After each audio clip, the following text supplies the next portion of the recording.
Meus irmãos, muita paz. Hoje pela manhã eu fui a um encontro de líderes religiosos no Tribunal de Contas do Estado da Bahia. Um encontro para os funcionários. E fiquei meditando sobre a fala da representante do Candomblé. Uma fala interessante, mas que pode nos levar a reflexões profundas. Ela ficou indignada naquele plenário onde os conselheiros se encontram e onde estava acontecendo este encontro, porque acima do plenário estava um crucifixo. E ela reclamou por que aquele crucifixo estava ali. Se o Estado é laico, por quê? E ela disse: isto me afronta, não tem sentido. Mas também não gostaria, disse ela, que ali estivesse uma imagem de um orixá. Desrespeita, disse ela, a diversidade.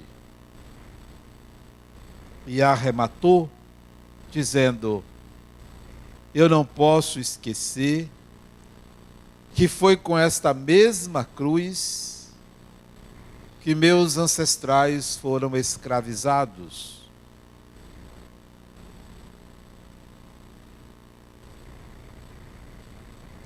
Todo o direito dela dizer isso, ela tem razão em tudo. Mas eu saí dali refletindo sobre isso, sobre quantos Jesus existem. Quantos? Há o Jesus que alimenta os esfomeados. Há o Jesus que cura nos hospitais, cura o corpo. Há o Jesus que inspira. Há o Jesus que ora, que acompanha o aflito. Há o Jesus dos jesuítas que vieram ao Brasil e trouxeram uma série de inovações, mas também contribuíram para o que a representante do Candomblé colocou, com a escravidão. Há o Jesus dos espíritas, dos evangélicos, há o Jesus que salva. Há muitos Jesus, muitos. Muito provavelmente vamos encontrar um para cada pessoa que está aqui, porque são cristãos. E a pergunta que eu faço é: qual é o seu Jesus? Qual é o seu? Qual é a utilidade que você deu a ele, ou dá a ele, já que você é cristão ou cristã? O que você faz com esse nome? Muito provavelmente a maioria aqui nunca ouviu a voz dele, nunca viu em pessoa, mas se utiliza da imagem, do sentido, do significado que aplica ao nome.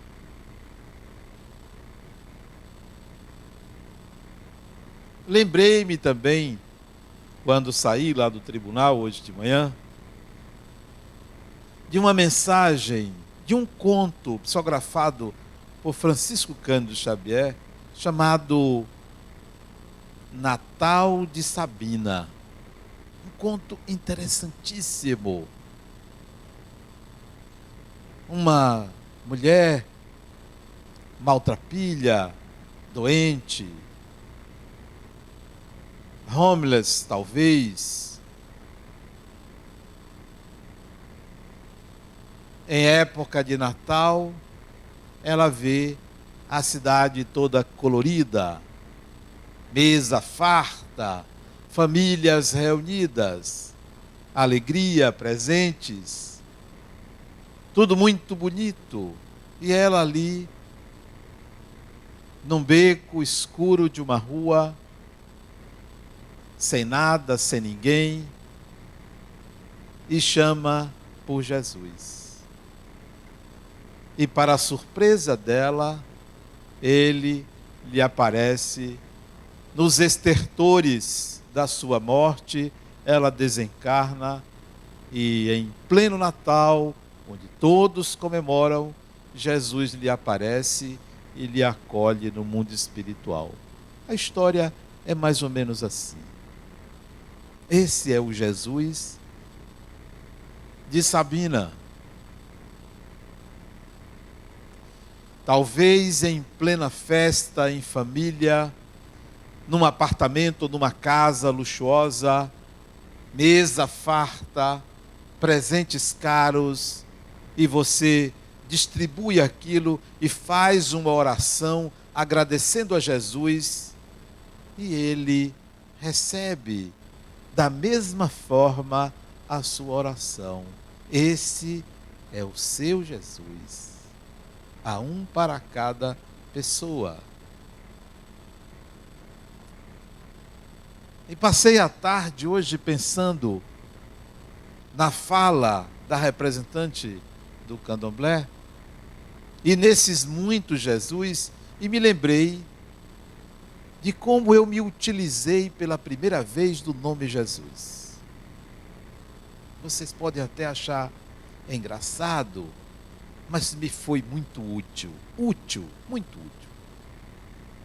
Eu usei Jesus pela primeira vez para conter um hábito de juventude de dizer palavrão. Olha que utilidade Jesus tem. O hábito de dizer palavrão. Eu aprendi isso na minha juventude espírita. Há muitos anos atrás, mais de 30 anos atrás, aprendi que se eu associasse a um palavrão a palavra Jesus, eu diminuía a força do palavrão, e isso deu resultado. E eu ensino isso a meus pacientes portadores de toque. Você tem toque? Tem. Toque de pensamento? Você não consegue tirar um pensamento? Associe uma palavra sagrada. Vai reduzir a força da repetição daquele pensamento, vindo ou não de uma obsessão. Geralmente vem de uma obsessão. A palavra Jesus foi utilizada, foi útil. Que espírito é este? Porque é um único espírito. Jesus, que nasceu em Belém, o Nazareno, é um único espírito, mas ele evoca em milhões de pessoas, ou mais de 1 bilhão de pessoas que são cristãs, uma imagem diferente. Olha que força tem esse espírito, que grandeza, que poder, que competência teve para eliciar no psiquismo humano tamanha utilidade, tamanho uso, em momentos de alegria, momentos de tristeza, de dor, de saudade, de criatividade. Ele é evocado. O que é que ele fez para conseguir isso? Qual a façanha?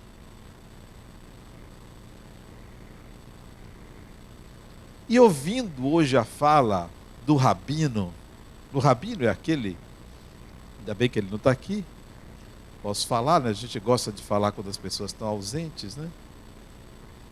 O Rabino é aquele que ele sente um orgulho muito grande por ser o pai de Jesus, né?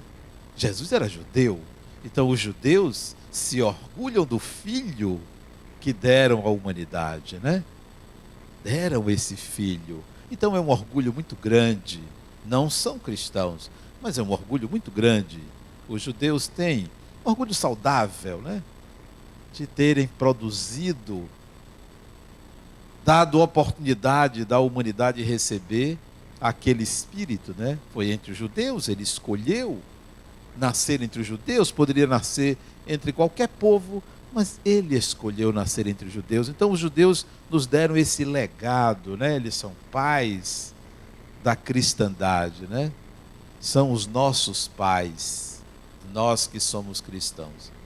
Então o rabino falava, porque ele disse que perguntaram a ele se os judeus comemoram o Natal. E ele ficou desconcertado na hora de dar a resposta.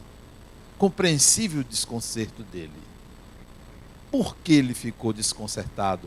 Porque ele comemora, mas não associa ao nascimento de Jesus. Ele, como boa parte da humanidade, é contaminada pelo Natal, mesmo não sendo cristão. É o hindu, é o muçulmano, é o da Umbanda, do Candomblé. São contaminados pelo Natal, porque quando se aproxima o período de Natal, a terra vibra em outra frequência. Podem falar do consumismo, do comércio, isso não tem a menor relevância, porque o que importa é a disposição do espírito em doar, em doar-se, em estar alegre, em estar em família, em se sentir bem. A cidade é contaminada, o país é contaminado, o mundo é contaminado. Então, o desconcerto dele vinha porque ele disse: olha, nós não comemoramos o Natal, mas nos envolvemos nos festejos natalinos. Não tem como não se envolver. Até o número de crimes cai, de assassinatos, de roubos, cai, diminui. Quando chega no Natal, também no Carnaval, descontam tudo, né? Tudo que não fizeram no Natal e Ano Novo, quando chega no Carnaval, descontam e fazem o dobro. Mas o fato é que há um respeito. O que é que esse Espírito fez? Uma vez me disseram que Jesus, para conseguir esse feito, ele trouxe o amor. De jeito nenhum. Buda trouxe antes dele. Buda falava do amor. Buda. 500 anos antes de Jesus. 500 e poucos anos antes de Jesus, já falava do amor. Não foi Jesus. Aliás, os judeus já falavam do amor, porque o primeiro mandamento é amar a Deus sobre todas as coisas e ao próximo como a si mesmo. O judaísmo já trouxe o amor, não foi o amor. O que é que esse indivíduo fez que ele conseguiu essa façanha? Se vocês podem dizer assim, não, mas foi o perdão, perdoar, de jeito nenhum. O budismo já falava do perdão. Aliás, o budismo é uma filosofia religiosa fantástica. Tanto o budismo quanto o próprio hinduísmo. E eu quero saber o que é que esse indivíduo fez. Vocês podem dizer, não, mas ele curava as pessoas. Epa, Buda já falava da compaixão, do cuidar do outro. Nós vamos encontrar várias práticas cristãs, tanto no judaísmo quanto no budismo. Várias. Então, o que foi? A mim me parece que ele desviou a atenção das pessoas. Desviou. Estava todo mundo olhando para um lugar, ele aí apontou para outro. E esse foi o grande feito de Jesus. Todos olhavam para um ponto e ele mostrou um outro que ninguém, nem Buda, nem Confúcio, nem ninguém na humanidade tinha chamado a atenção para aquele ponto. O quê? Vamos lá. Como é que ele consegue ser muitos sendo um só? Como é que ele consegue estar em todas as casas, nos becos, nas vielas, nos viadutos, nos túneis, nos carros, no coração das pessoas? Como ele conseguiu? Os milagres que ele praticou? De forma alguma, porque milagreiros sempre existiram. Curadores, xamãs. Eu quero que vocês pensem o que é que ele fez de excepcional. A doutrina dele pode ser, mas o budismo também tem uma doutrina bonita, o confucionismo também, o taoísmo tem uma doutrina bonita do perdão, do amor, da compaixão, do respeito à natureza, do respeito ao outro. O islamismo também. O que foi que ele fez? Eu sempre me perguntei isso. Por que o Natal balança, mexe? Será o renascimento, a renovação? Sim. Mas o que ele fez que está associado a isso? É certo que a alma humana, o ser humano, tem uma marca divina. Uma marca. Uma chama. Um ponto no qual, quando tocado, manifesta-se. Atrai, vibra. Daí nascerem as religiões. As religiões nascem, surgem, não porque teve um fundador. O fundador, ele coagula aquilo que já acontece no coletivo. Ele coagula uma demanda coletiva. Essa demanda coletiva vem porque há no ser humano, na alma humana, uma marca divina que quer se manifestar, quer aparecer, quer mostrar-se, quer realizar-se. Jesus tocou nessa marca. De que forma? Resta saber de que forma. Quando você fala e uma pessoa chora, você está tocando em algum ponto, por alguma palavra, por algum mecanismo, em algum ponto que produz aquele sentimento. Quando você fala e alguém sorri, da mesma forma, você toca em algo que produz aquele tipo de emoção. Jesus tocou em algo que provocou o surgimento de milhares de Jesus. Aonde ele tocou? Com o que ele tocou? Todos olhavam para um ponto e ele mostrou outro. Não era o amor, não era o perdão, não era a paz, até porque ele falava de uma forma pouco compreensível. Pouco compreensível. Ninguém pense que ele falava e todo mundo entendia, não. Pouco compreensível, porque falava mais por metáforas, por parábolas. Não era tão objetivo, porque não se poderia ser objetivo quando se trazia algo da magnitude que ele trouxe. O quê? Para onde olhava os judeus? Para onde olha a maioria, que ele chama atenção para outro ponto, por isso que nos encanta. Para onde olhava o judeu? O judeu do passado se assemelha muito ao cristão do presente. Os judeus eram um povo cordato, vivia uma diáspora já há alguns séculos, de um lado para o outro apanhando de todo mundo, sendo escravizado aqui e ali, e o movimento todo das tribos judaicas era de união, de unidade, de fortalecimento de uma identidade de nação, de povo, de raça, entre aspas. A preocupação era a formação de uma identidade, de uma unidade. Era para onde se olhava. Isso é que era relevante. E para essa unidade ansiavam por um líder que os conduzisse a reagir aos opressores, mas por conta desse desejo de manter a unidade. Somos nós, o desejo de manter a unidade, de ser feliz, de ser feliz. Aliás, prefiro viver do que ser feliz. Viver é muito mais importante do que ser feliz. E tem gente que bota o ser feliz em primeiro lugar.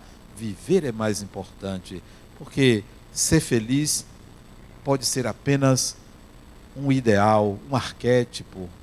Não é algo tão palpável como viver. E vive-se até mesmo na adversidade. Vive-se, cresce-se na adversidade sem se ser feliz. Mas as pessoas anseiam por uma felicidade que não sabem nem o que é, como é, para quê. Essa é a unidade que nós buscamos hoje, semelhante à unidade da identidade que o judeu buscava no passado. E Jesus surge nesse contexto onde todos olhavam para esse lugar. Comerciavam, cuidavam das suas ovelhas, disputavam, brigavam, oravam, mas todo mundo buscando essa unidade. Disse o Rabino aqui no Encontro das Religiões, aqui no centro, que onde tem 2 judeus, tem 3 opiniões pelo menos. Onde tem 2, tem pelo menos 3 opiniões. E ele, hoje, eu disse a ele, olha, Uri, eu tenho um livro de piadas de judeus. Eu tenho um livro. E eu adoro piadas de judeus. E ele disse, eu tenho esse livro também. É um livro escrito por judeus, com piadas de judeus. Ele disse, eu vou lhe contar uma. Isso lá no encontro, né? A gente ficou conversando, ele disse, olha, que essa piada reflete um pouco a imagem humana. Ele disse que a mãe judia, ela é muito caricaturada entre os judeus. Se fala muito dessa mãe judia, de como ela é, de o que ela busca. E ele disse, olha, tinha uma mãe judia que deu de presente a um filho 2 gravatas. 2 gravatas, deu de presente ao filho, 2 gravatas muito bem ornamentadas, pintadas, deu de presente a um filho. E no primeiro dia que esse filho usou uma gravata, ela chorou de decepção. E o rapaz ficou sem entender, minha mãe, por que a senhora está chorando? Eu estou usando a gravata que a senhora me deu. Ele disse, mas você não gostou da outra. É como se ela exigisse que ele usasse as 2, né? Para não demonstrar que não gostou da outra. Essa piada que ele me contou, uma piada que eu ri para agradá-lo, né? Essa piada mostra como nós buscamos uma felicidade, um bem-estar, uma satisfação a todo custo, a todo preço. Queremos um paraíso inexistente, como se o nosso Natal não pudesse ter uma marca, uma mancha, como se a gente tivesse que ser feliz sempre. Não aprendemos a viver por viver. Ele desviou esse olhar. Ele desviou. É como se ele dissesse, não vamos por aí. E no começo ninguém entendeu que ele estava desviando. Só alguns séculos depois é que foi se vendo que ele desviou. E as pessoas então, poxa, a gente tinha que olhar para onde ele estava mandando a gente olhar.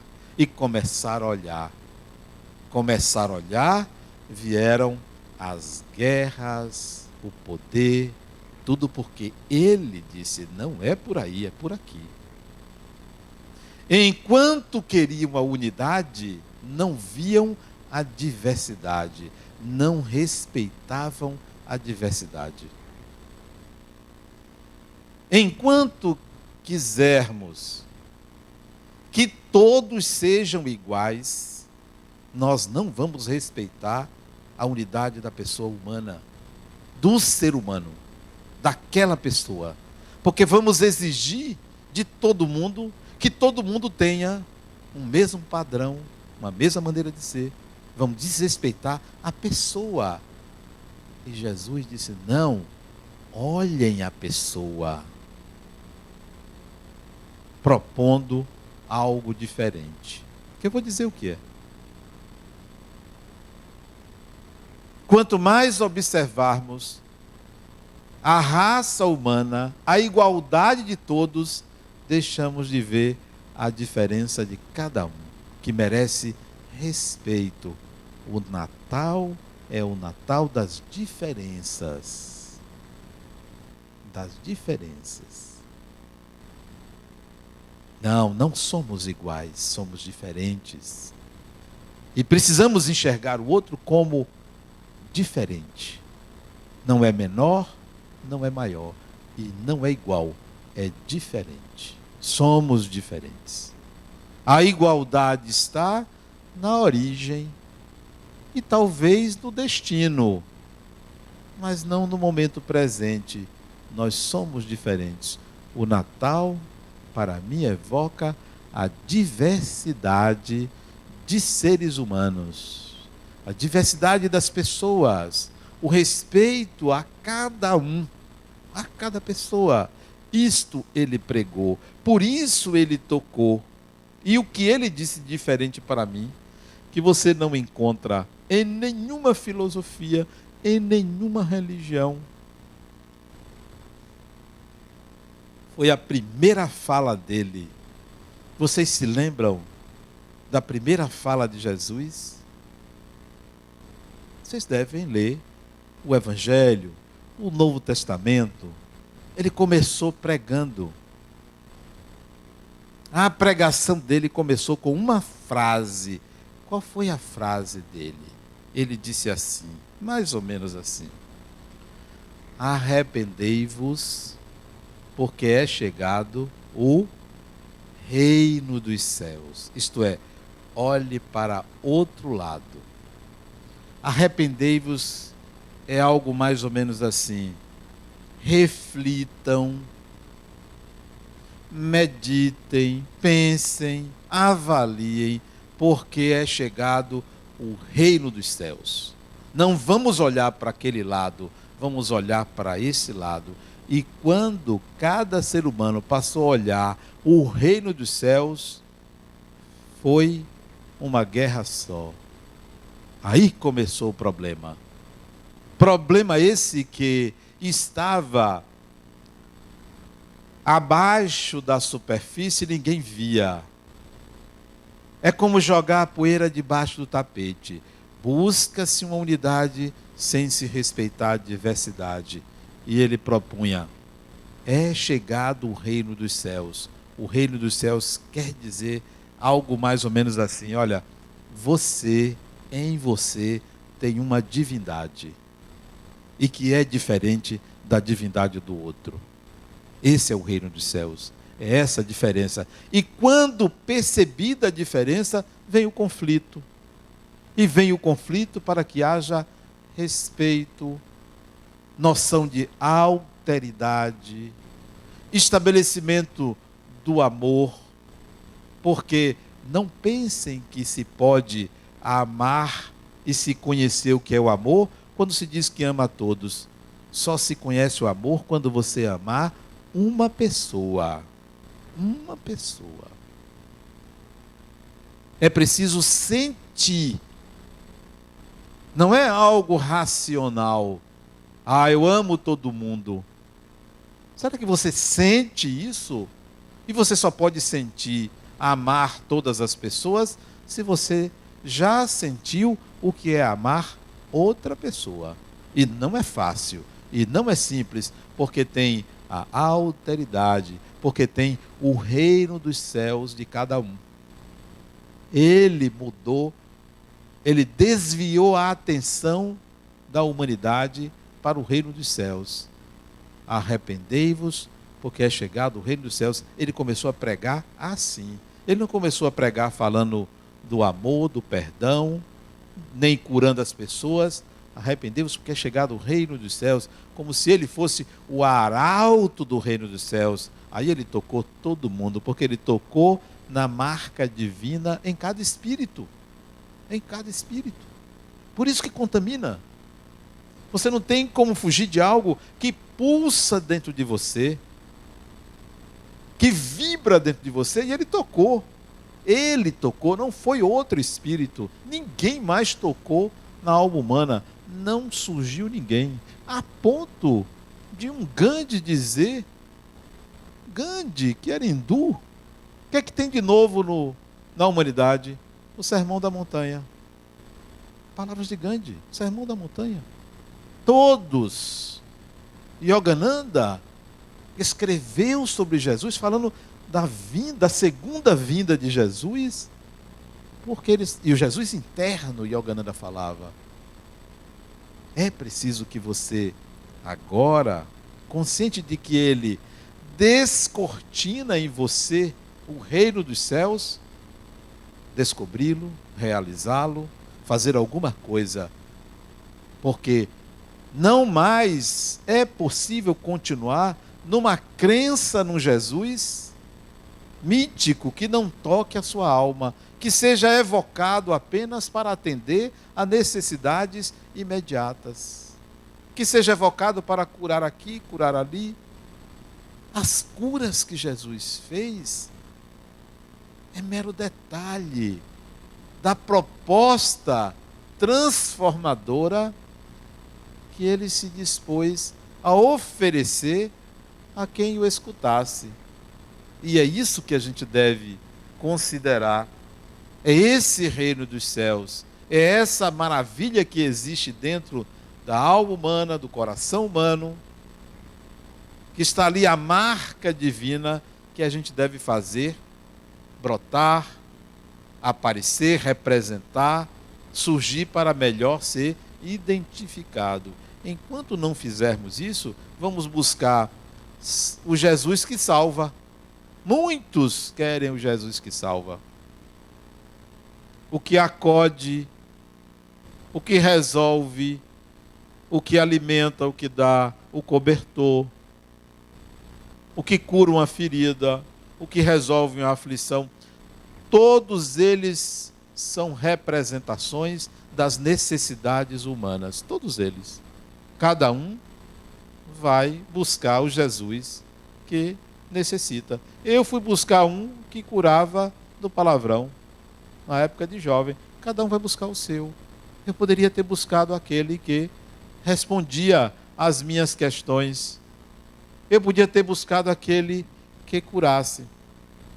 Uma vez eu fui dar passe numa criatura que a irmã dela até eu tenho visto aqui no centro. Eu não sei se com meu passe ela faleceu ou não. A irmã dela estava aqui outro dia. Há muitos anos atrás eu fui dar passe nela no Hospital Santa Isabel. Muitos anos, eu era jovem, juventude espírita. Eu fui dar um passe nela. E eu tinha aprendido que na hora do passe, eu deveria me conectar a uma árvore. E de fato isso era uma coisa positiva. E na janela do quarto do hospital dava para ver uma amendoeira enorme.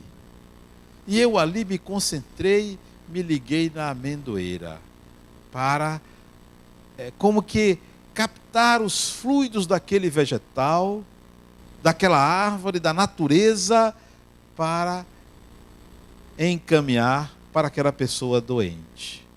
E eu digo isso, mas eu acredito que isto é possível. Você retirar da natureza e transferir para o humano. Mas outra pessoa poderia, na hora do passe, evocar Jesus.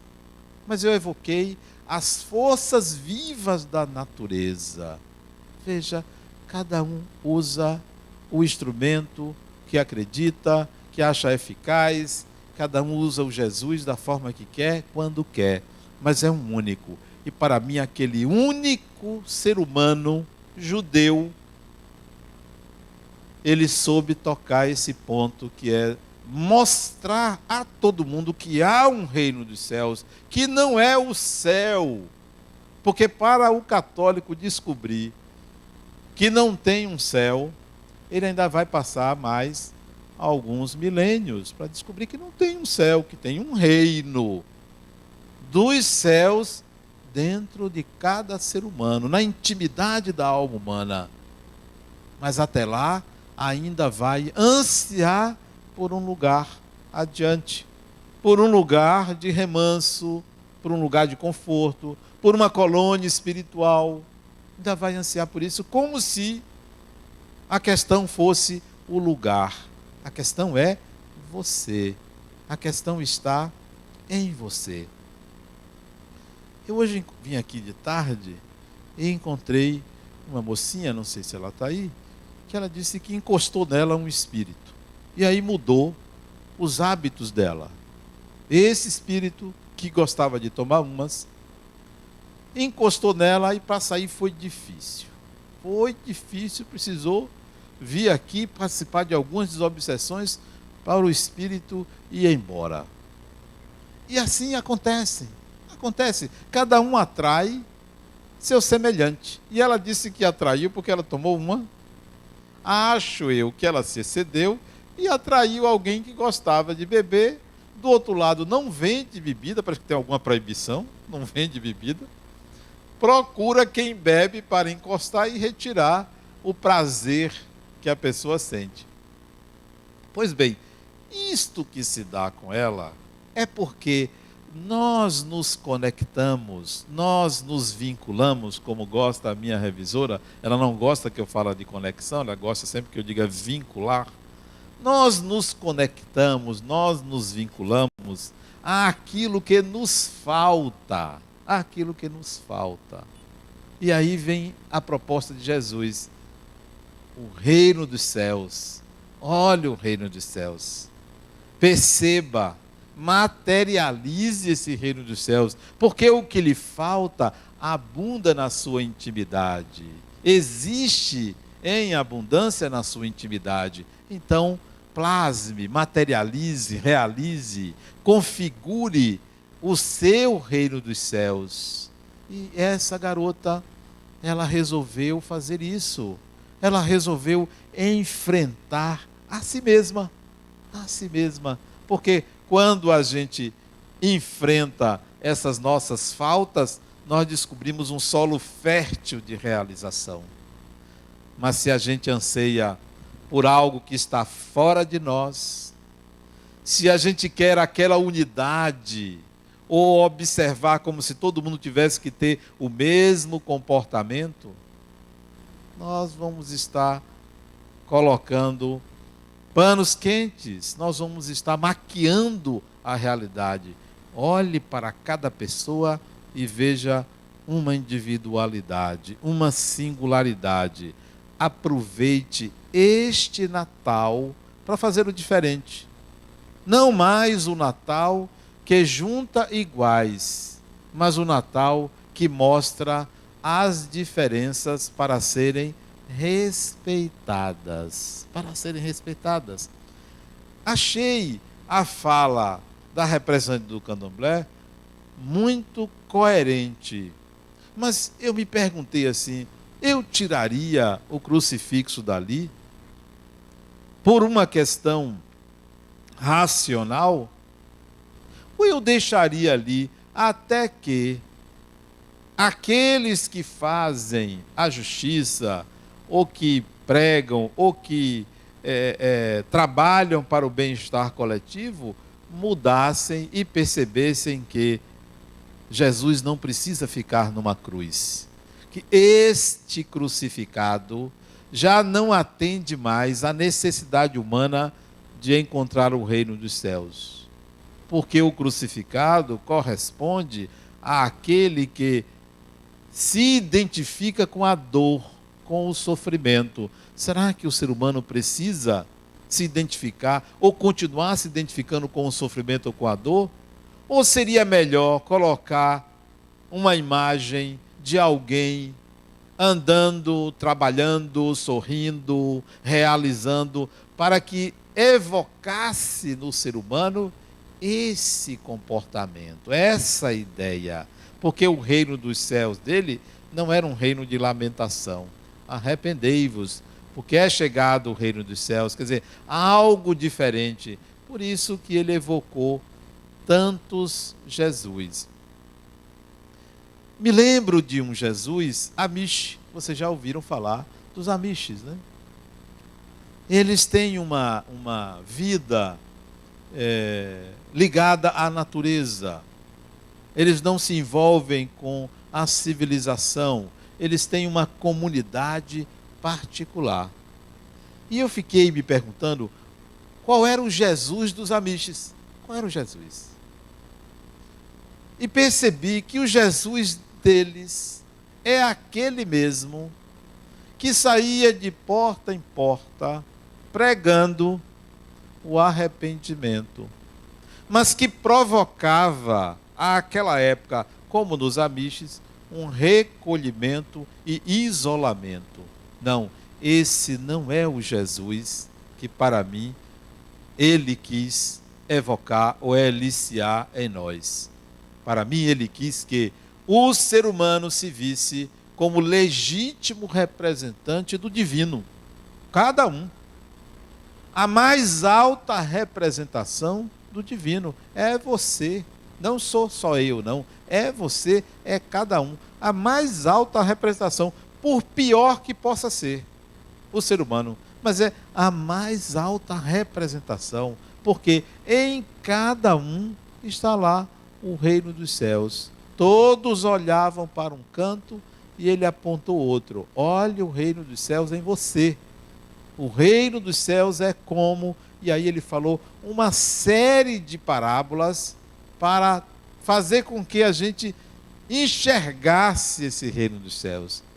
Quando ele ia curar aqui, curar ali, isso era uma espécie de sobremesa. Isso era um tiragosto, porque o mais importante era chamar a atenção para um outro ponto. O Natal vem aí, a nossa cidade fica mais alegre, mais viva, né? As ruas ficam até com menos carros, isso é muito salutar. Vamos aproveitar para a percepção da diversidade. A percepção da diversidade. Olhe para o outro e diga, poxa, como fulano é diferente de mim. Como fulana é diferente de mim. Sua mãe, seu pai, seu marido. Marido é óbvio. Sua mulher, seu irmão, seu amigo. Olhe as diferenças. E aí, proponha-se. Faça um contrato com você mesmo. Agora eu percebo as diferenças. Não vou mais maquiar só olhando o que nos iguala, o que nos irmana, porque essa é a proposta antiga dos judeus e de muitos cristãos, né? Não, a gente tem que ver o que é igual. Eu estou propondo diferente. Veja o que é diferente, todas as diferenças, legitime essas diferenças, dê direito ao outro de ser diferente, por pior que o outro possa ser. Digamos que você veja em você o bom caráter e veja no outro o mau caráter, mas perceba essa diferença. E a proposta, o contrato que você vai fazer para você é: ele tem um reino dos céus, eu também tenho um reino dos céus. É isso que nos iguala, é a existência do reino dos céus. Assim como Deus me deu o reino dos céus, que tem um bom caráter, deu a ele, que é mau caráter, o reino dos céus. E é isso que nós dois precisamos realizar. O que vamos fazer juntos? As pessoas querem, no casamento, que marido e mulher façam a mesma coisa, pensem do mesmo jeito. Ninguém aguenta, né? Basta uma encarnação, e olhe lá. Não, vamos fazer algumas coisas juntos. Agora, realize o seu reino dos céus, eu realizo o meu, e vamos ver o que é possível realizarmos juntos. Mas somos diferentes. Então, nesse Natal, faça esse contrato de identificação das diferenças e materialização do reino dos céus, do seu e do outro. Natal também é renovação, é renascimento. Aproveite para fazer alguma coisa diferente. Dê presentes, porque dinheiro é para se gastar. Se quiser me dar presentes, eu aceito. Eu ganhei até muitos presentes no Natal. Eu não sei dar presente, mas gosto de receber. É uma característica minha, não sei se é comum isso, mas eu tenho essa maneira de ser, né? Dê presentes, mas faça alguma coisa diferente nesse Natal. É o Natal da diferença, da diversidade. Faça alguma coisa diferente e alguma coisa de útil. Muita paz.